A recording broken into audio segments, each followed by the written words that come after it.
नमस्कार मित्रांनो, मी राहुल पाटील. एस-आय-पी मध्ये जास्त रिटर्न कशामुळे मिळू शकतो? समजा ₹5,000 एस-आय-पी करणारे 2 इन्व्हेस्टर आहेत.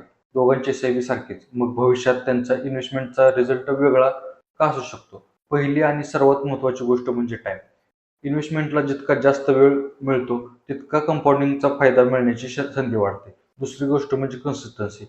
मार्केट वर असो किंवा खाली, तुमच्या इन्व्हेस्टमेंट प्लॅननुसार नियमित एस-आय-पी सुरू ठेवण्याची शिस्त महत्त्वाची आहे. तिसरी गोष्ट म्हणजे स्टेप अप. इन्कम वाढत असेल तर एस-आय-पीची रक्कमही हळूहळू वाढवता येते. चौथी गोष्ट म्हणजे तुमचं गोल, टाईम हॉरिझॉन आणि रिस्क प्रोफाईलनुसार योग्य इन्व्हेस्टमेंट निवडणे.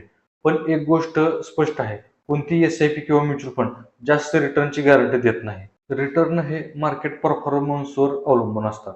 म्हणून लाँग टर्म वेल्थ क्रिएशनसाठी एक साधा फॉर्म्युला लक्षात ठेवा. टाईम, कन्सिस्टन्सी, स्टेप अप, योग्य प्लॅनिंग. जास्त रिटर्नच्या मागे धावण्यापेक्षा तुमची इन्व्हेस्टमेंट स्ट्रॅटेजी योग्य आहे का, हे पाहणं जास्त महत्त्वाचं आहे. Start early, stay consistent, step up regularly, think long term.